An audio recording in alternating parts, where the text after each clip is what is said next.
Okay, we can start. Good afternoon, everyone. Good afternoon to my Indian friends and good morning to my African friends.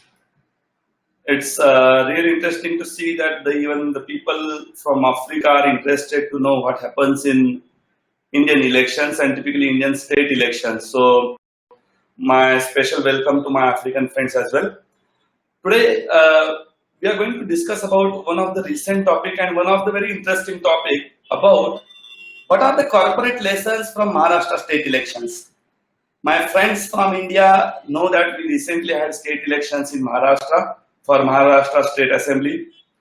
The results are out. There are so many discussions which are happening. There are so many things which are happening in recent period regarding these Maharashtra state elections.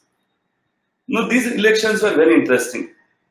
Well, the elections were in two parts. One, first pre-elections, and there are very interesting things happening, even the post-elections. So I was closely observing all those election things, what are the things that are happening at election, how the things are moving. And one thing which a management consultant like me picked, that there are so many things which corporate can learn from these state elections. So today what we will be discussing about the top 5 things which I learned from this Maharashtra state elections, and I feel each and every corporate who is running their organization, each and every leader who is managing the team should learn from these Maharashtra state elections. Before we talk about this thing, 5 things, key things, let me give one first disclaimer. This webinar is purely from the corporate perspective. I am not here to support or criticize any political party or any leader in general. So what I will be sharing here is, by closely observing these elections and the way things were moving in these elections, what are the things I learned as a management consultant and what are the things I recommend my corporate friends to learn from it so that we can take our organization to the next level. So let's begin discussing about Maharashtra state elections, which happened on October of 21st. The October 21st, the votes have been casted, and October 24th, the results were out. And the entire this period was, we call it Mahabharat Kursika, the game of power, where there were so many battles were fought. There were many political leaders, many political parties were fighting against each other.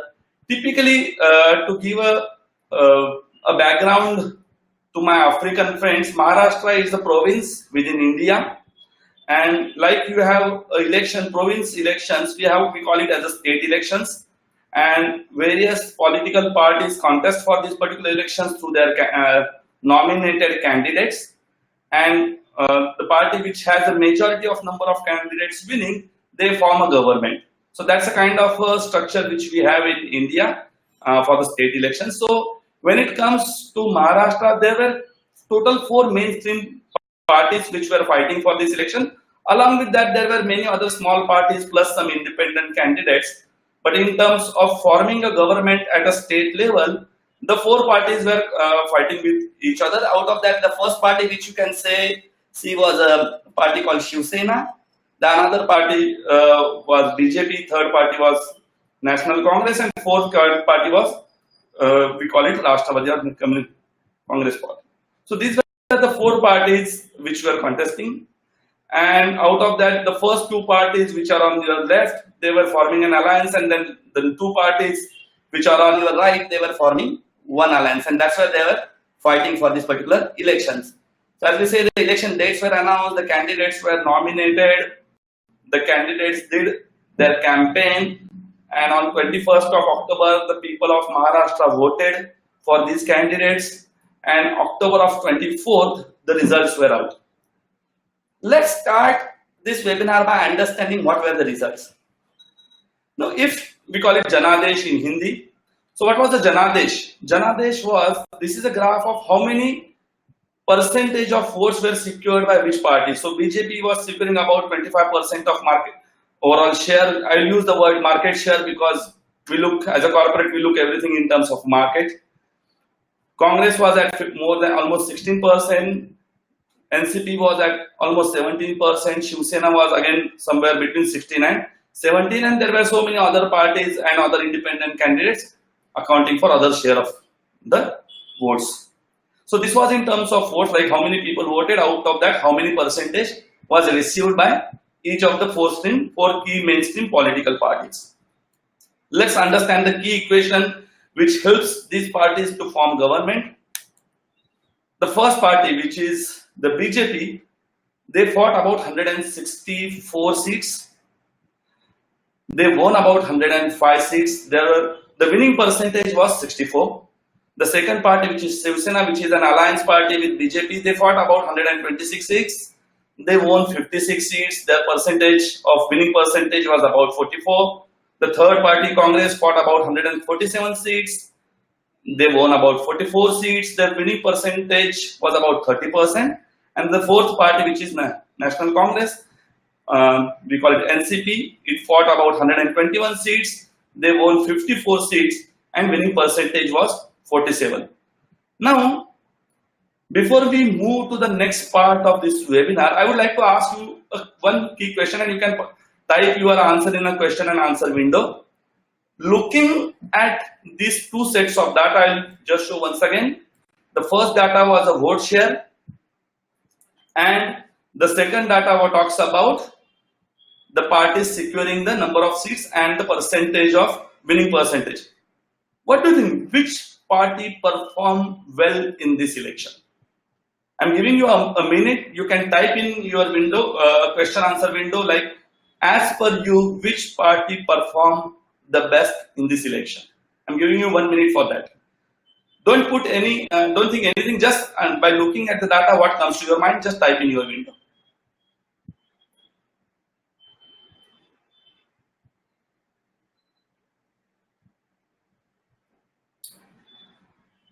Good. So I'm getting those answers, and everyone unanimously is saying that by looking at the set of data, the first party, which is the BJP, the party which fought 164 seats, won 105 seats, the winning percentage was 64, is the party which performed the best, because people are saying yes on two reasons. One, the number of seats are the highest. The difference between the first and the second party number of seats there is a big difference. Plus, the winning percentage is also the best. Again, there is a big gap between this party and other regional parties. Plus, people are also saying, even in terms of the vote percentage, these are the guys who have secured the highest vote percent. So, as per your answer, by looking at these three dimensions, all of you are concluding that the party which performed the best in this particular election was the first party. Yes, this is one side of the story. I would like to take you to the other side of the story. The elections results were out, and there were so many things which were discussed on various platforms. It can be newspaper, it can be the television channel, these can be the various social media handles, even the social media like WhatsApp. And some of the comments which came up at various of these handles, these were some of the comments which were put on social media or on the newspaper. They say that BJP's poor performance in Maharashtra. Some were saying wake up call for BJP, return of regional startups. BJP dips in Maharashtra, alliance majority falls short of the target. They say that the election results are beginning of change in Maharashtra and so on. So, can you see a difference? At one hand, we say that BJP was a party which performed the best, their winning percentage was the best, the number of seats won are the highest, there is a big gap between them and the others, plus the percentage of votes which they have received are the best. In spite of all, BJP is being trolled on social media for a poor performance. And other parties are being recognized as a good performer. Don't you see there is a big difference in understanding? The data is saying you one thing, and the perception is giving you another thing. It's a pure classical example of perception versus the reality. The data was talking about reality, but all the comments which we are just seeing talks about the perception. Why? Why there is a difference between this perception and reality? The reality was saying the BJP is the best performer. The perception was saying BJP is a poor performer. Why there is a reality? So this was a question which came to my mind, and that's why I started to go deep dive into analyzing these facts. When I was analyzing why people are talking such things about BJP even with such a good performance, one thing I realized was something in terms of the goals that were set by the BJP. The goal of the BJP, which they set at the start of the election, this was the goal which was communicated in their organization. When I say as an organization, it is a party's organization. And the goal was, Ab ki baar 220 par. Of course, it was in combination with an alliance, but of course, the goal was Ab ki baar 220 par. That means we will get along with our alliance partner, we will get about 220 seats. That was a goal which BJP set. This goal was communicated to their organization and also to their customers. Now, who are the customers of BJP? I'm using the words of a corporate here so that my corporate friends can connect. The customers of BJP, they are the common people who were voting either for BJP or for some of oppositions of the BJP or alliance partners of the BJP. So everyone was clear the goal of BJP is Ab ki baar 220 par, we will get 220 plus seats, and unfortunately this data shows both the parties, BJP and its alliance partner put together, they achieved about 161 seats. So they were short of about 60 seats than their goal. Now I'll give one more set of data. There are total 288 seats in Maharashtra State Elections. To get a majority and to form the government, you need 144 seats. So even if you look from that perspective, BJP and its alliance partner got 160 seats, so they had a very clear majority to form the government. But still, they were being criticized for a poor performance. Why? Because people thought, or if you forget about the outside people, even if I interacted with some of the BJP workers as well, some of the netas, the leaders of BJP, some of the workers of the BJP, even they have a feeling that we have failed. And there's a bit of a demotivation amongst its party workers that, oh, we could not achieve our target. In fact, they are not saying that we could not achieve the target. Indirectly, they are saying that we have failed. Now, for a management consultant like me, this was a pure case like why it happened. At one hand, this is the organization which has performed well. They have outbeaten all their competitors at all fronts. At the same time, the team is not motivated. Team don't feel that they have achieved something. Instead, these good results have demotivated the team. So when I deep dive into that, what I found, this goal, Ab ki baar 220 pars, sets, though it was a very optimistic goal. Yes, we go through various theories. We say that okay, you should set high goals so that you should aim high and all those stuff. So there is no doubt that we should aim high. We should set very ambitious goals which will motivate our team. But at the same time, that's why this thing comes into picture, that our goal should be smart enough. I'm sure majority of you know what do you mean by smart goal. It's a specific, and S also stands for stretched. So it can be specific, it can be stretched. M is measurable, A is achievable, realistic, time bound. Now, if you analyze BJP's goal statement on these lines of smart, what you could see, other things were there. The question mark was, is the goal realistic? Because getting 220 plus seats out of 288 seats, by understanding some of those guys who know the local environment here, everyone feels that was a quite difficult goal. But what happened in the entire campaign of BJP, and the campaign was run in such a way that everyone thought that BJP will cross 220, and suddenly they got a BJP and its alliance, when I'm saying BJP. And suddenly when the results are out, though they were the best in all fronts, though they have a clear majority, because of this goal setting process, everyone start feeling that we have actually failed in this examination of elections.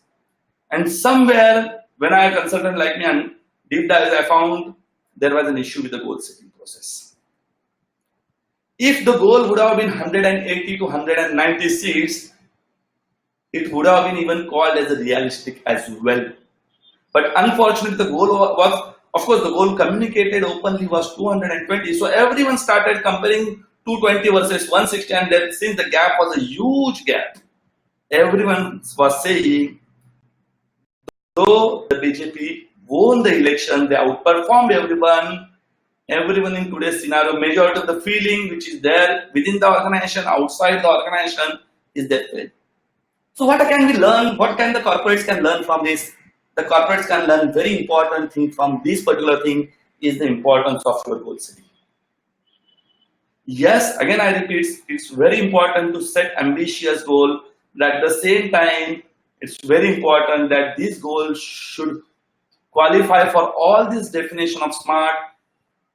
My African friends will soon enter into new financial year. My Indian friends in April 2020 will start their new financial year. The preparation will start from January 2020, which is 1.5 months from now. My friends,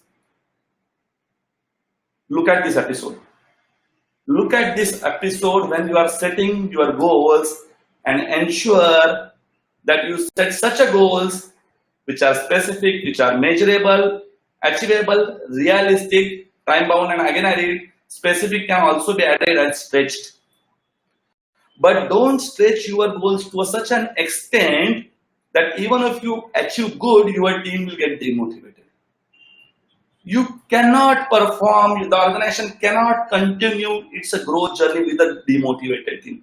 So make sure that when you set your goals, which are an important step, your goals should be such that even if you achieve around it, the motivation level of the team will be up. So that's the first lesson which I learned from this corporate election, the importance of goal setting, where, of course, as I say, the goals should be smart enough, in which achievable and realistic needs to be verified. It should be stretched, but it should be achievable and it should be realistic as well. That's the first thing. Second important thing, now as we say, though there are political parties are managed by the leaders. So whether it's a political party or it is an organization, the role of a leader plays a very, very important role. And the real test of leadership comes in terms of the time of the crisis. When everything is going well, the leadership is not being tested. But the leadership is tested when there are crises. Today, unfortunately, we are into that environment, whether I call it India, whether I call it overseas, at all the markets, at all the global markets, there are certain crises which every organization is going through. Whether these crises are in terms of the demands or in terms of the regulations or in terms of the rising cost, profit management, competition. So there are so many dimensions to this crisis. And the real test of leadership comes into this crisis. Now let's understand how this leadership in times of crisis is related with this Maharashtra state elections. So this was a clash of titans where there were so many leaders who were fighting for each other.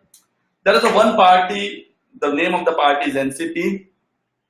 What happened to this party? Because of so many things happening in this party, what things happened?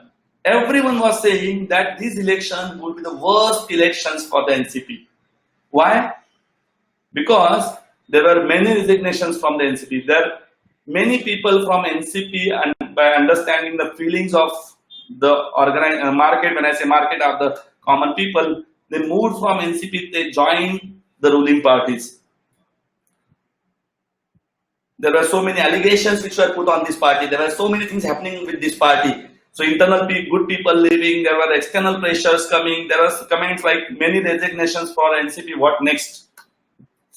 People were saying, forget the ruling, people not going to accept NCP for opposition role as well. People were saying NCP moving towards the worst situation of his life. And then people were saying there is a dual task for NCP chief to keep the party and family united. Now, So you can see there are so many pressure which was coming on this party. Everyone was talking only negative things about this party. Everyone was saying this party will not perform.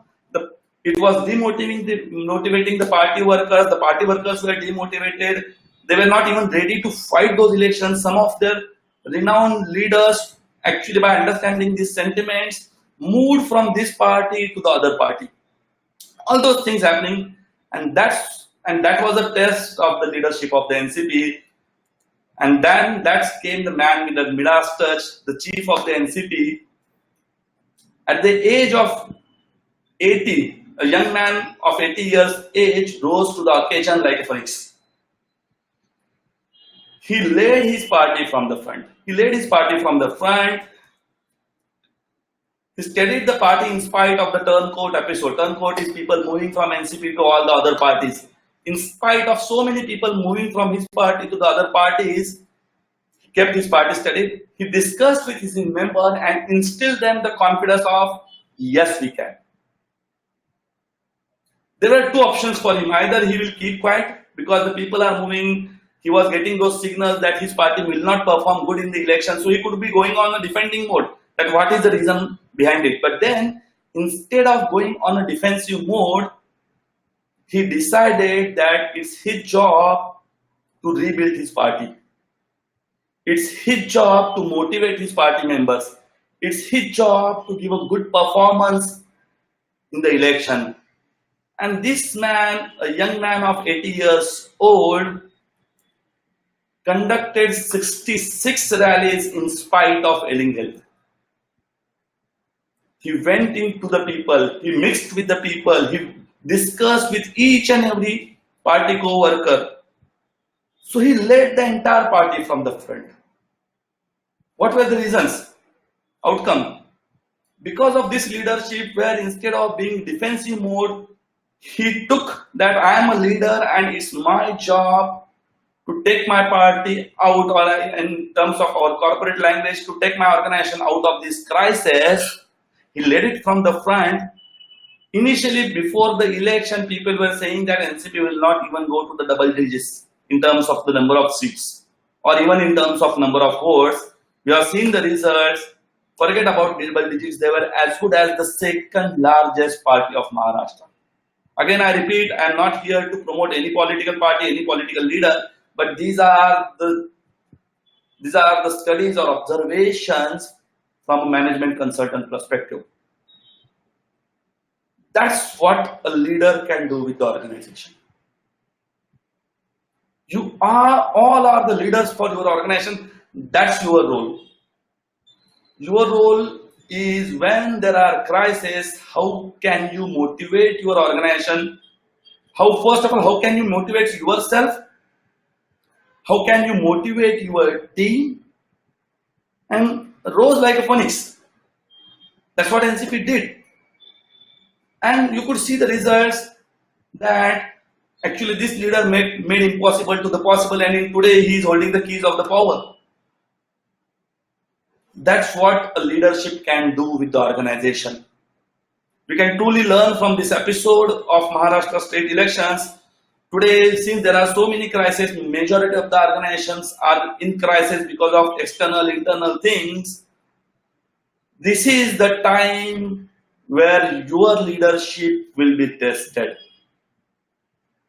This is the time where you have to demonstrate this leadership to your team, uplift the morale of your team, find out those various areas from which you can improve your organization.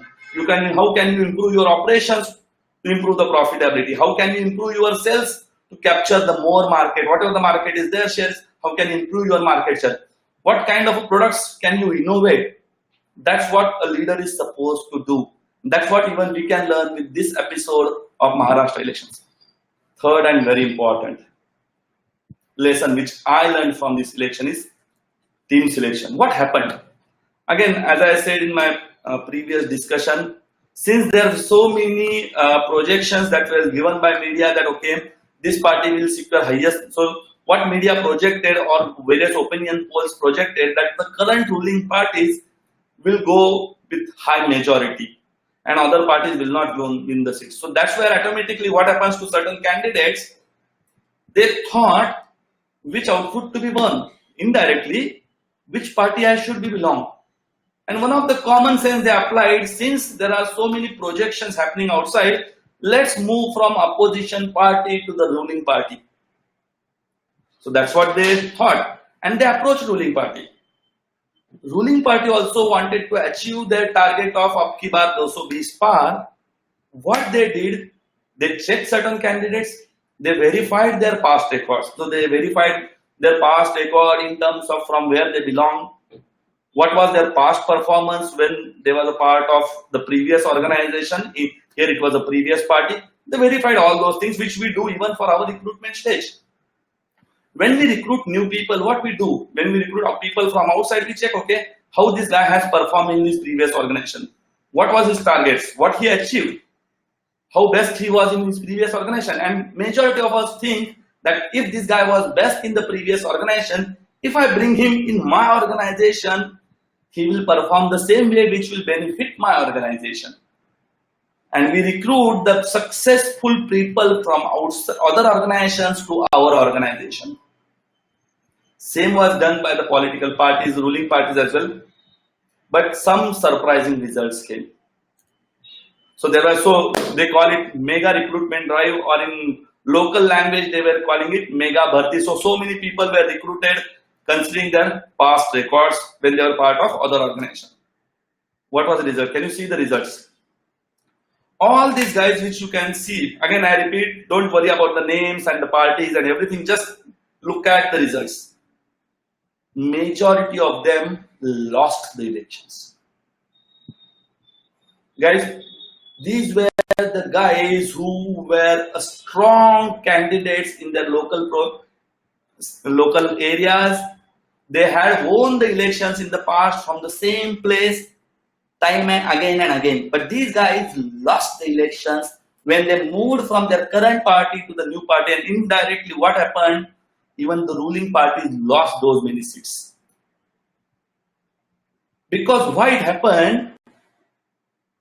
Somewhere this element of cultural fit was missing. When we hire a person, don't just hire looking at his past record. Check whether he meets my organization culture, whether he will be a good fit to my organization culture, whether he follow the same set of values which my organization has, whether his thought process is in line with my organization strategy, whether he can be within those boundaries of my organization policies. Can he follow my organization's vision? Unfortunately, I will say these checks, which are the checks related with the cultural fit, were missing in this particular case. That's where the guys with some other set of values joined an organization with some different sets of values. So totally there was a mismatch of cultural fit. So the acceptance of these members by the current members of that organization, let's say a person is coming in, let's say there is a constituency A, the new guy is coming from the opposition party. So the current workers of the organization from the same party, from the same constituency, were supposed to campaign for this guy. Somewhere they found that there is so much of a mismatch in his thought process and in my thought process, the way I have been brought versus the way this new guy has been brought, the kind of values which as we as an organization follow versus the kind of values this guy is coming up, they found it that it is not matching. And that's where the resistance started. The half-hearted campaign started from there. Though the directions from the top management or the top leaders was to campaign for this guy, at the bottom party lead workers, or we say the employees of this organization, were not comfortable working with this guy. And the result which we have seen, majority of the good performer could not win in this election because unfortunately the aspect of cultural fit was missing. And that's the biggest lesson for corporates like us.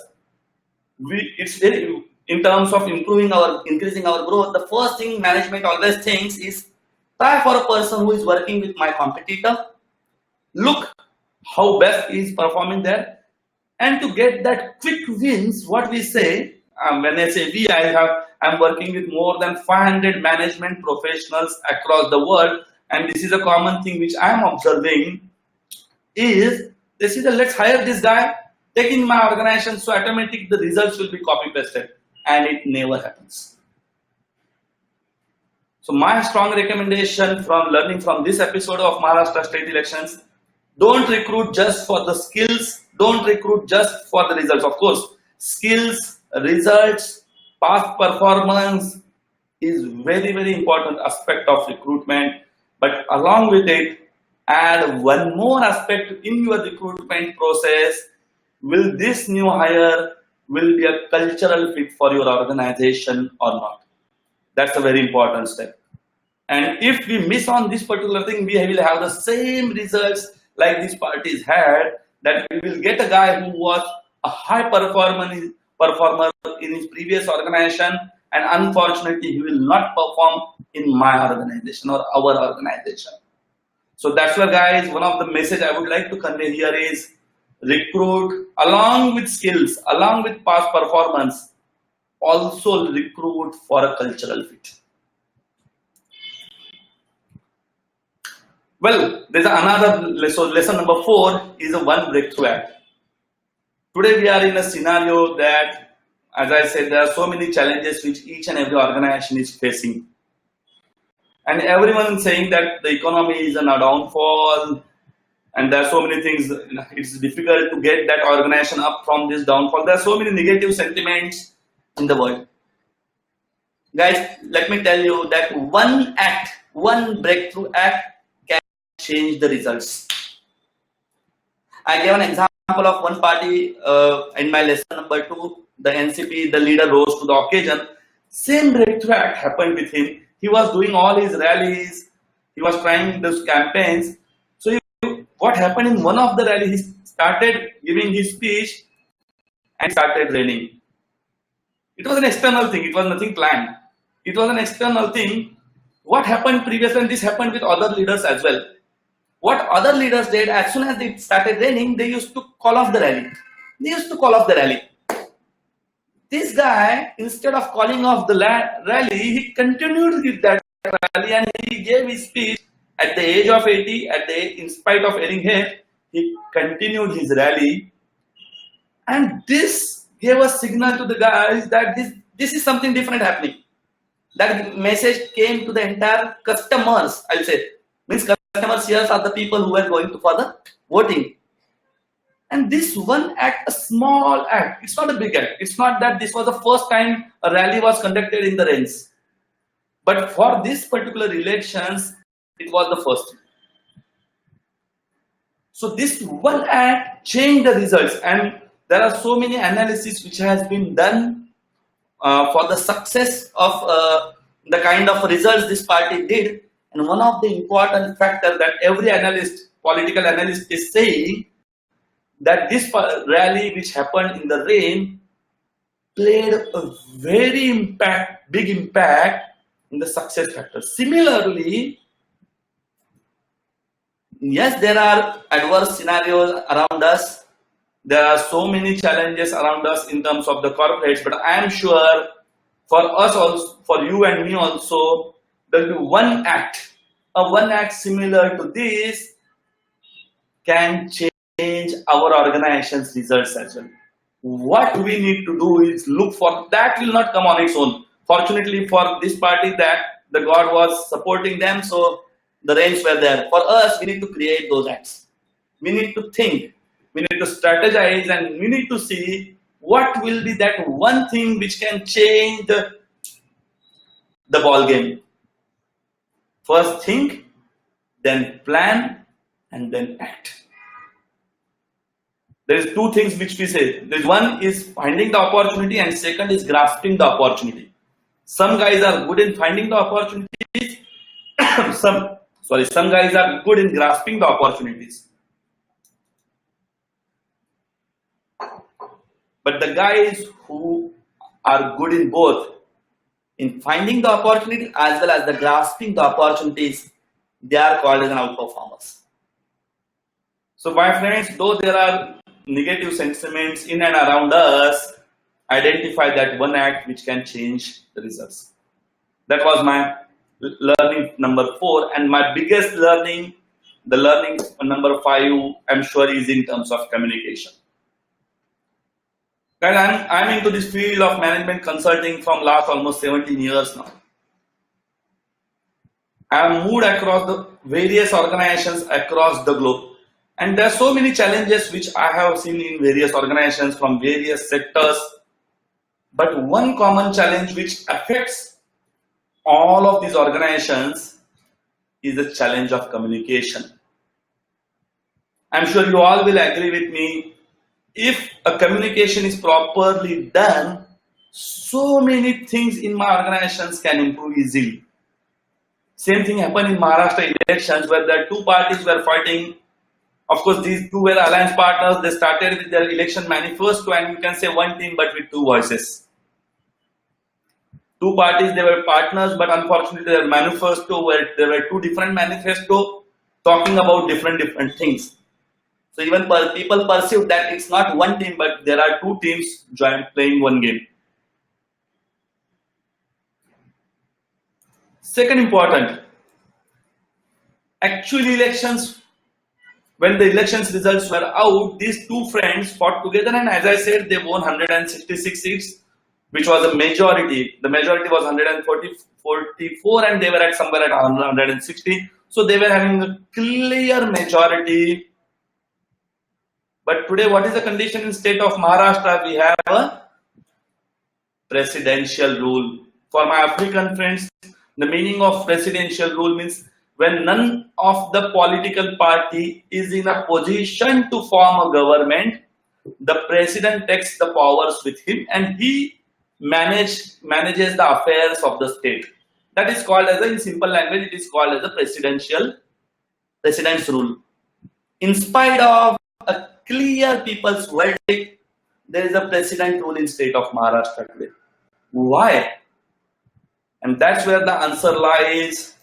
The answer lies in these two words called 50-50. I'm sure those who are following Maharashtra elections and knows this word 50-50, both the parties saying that yes, we agreed a formula of 50-50. But the meaning of 50-50 by party A and party B are different. And because of this communication gap, today none of the parties is in the power. And today we have a president's rule in Maharashtra.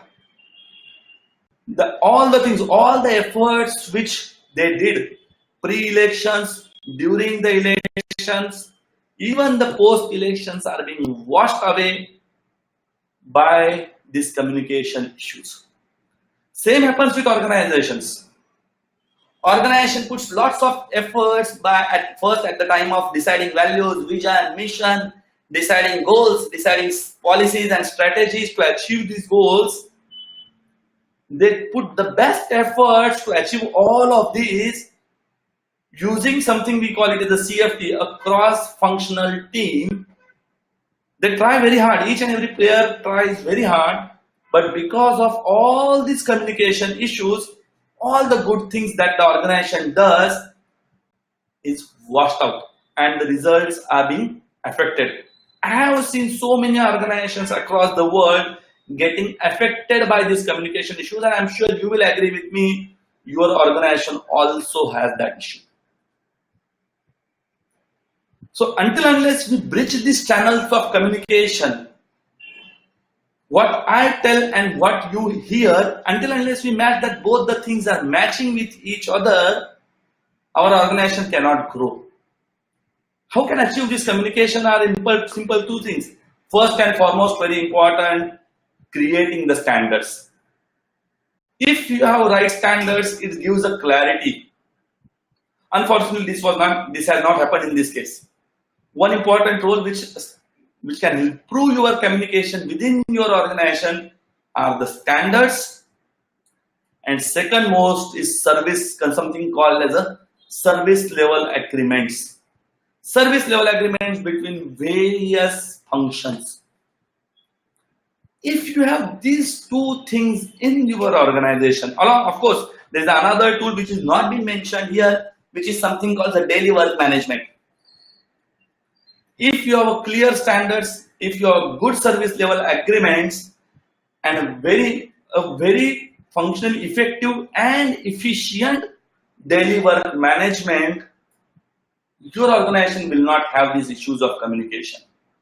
So guys, my friends, I'm sure you are putting very high efforts on developing the goals, developing the strategies to achieve these goals. You are putting very high level of efforts in implementing the actions. Also keep an eye on communication within our organization, because if everything is done but if communication has an issue, unfortunately you may have the same results which these two organizations had, and I don't want this to happen with you. So keep an eye on communication, have your standards clearly defined, have your service level agreements clearly defined, implement a best-in-class, effective and efficient daily work management so that you get out of all these issues which are created by miscommunication. So these were my top 5 things which I learned from Maharashtra elections. To summarize, my key takeaways from this election is importance of goal setting, the role of leadership typically in time of crisis, recruiting the right person considering the cultural fit, look for turning point for your organization, and last and not the least, importance of organizational communication. So these are my top 5 things from Maharashtra state elections, which I am sure if these 5 things are implemented in corporates, the story of corporates will also change. So on the concluding remarks, I will say that let's learn from these things which are happening on our at domestic affairs. Let's learn from what happened in these elections, customize it to our organization's problem, implement the solutions which we just discussed, and redesign the growth story of our organization. And my best wishes to all of you for this growth story. Thank you very much. I will now take all the questions. After those who have certain questions, you can type in your question answer window and I'll be happy to answer those. Thank you very much.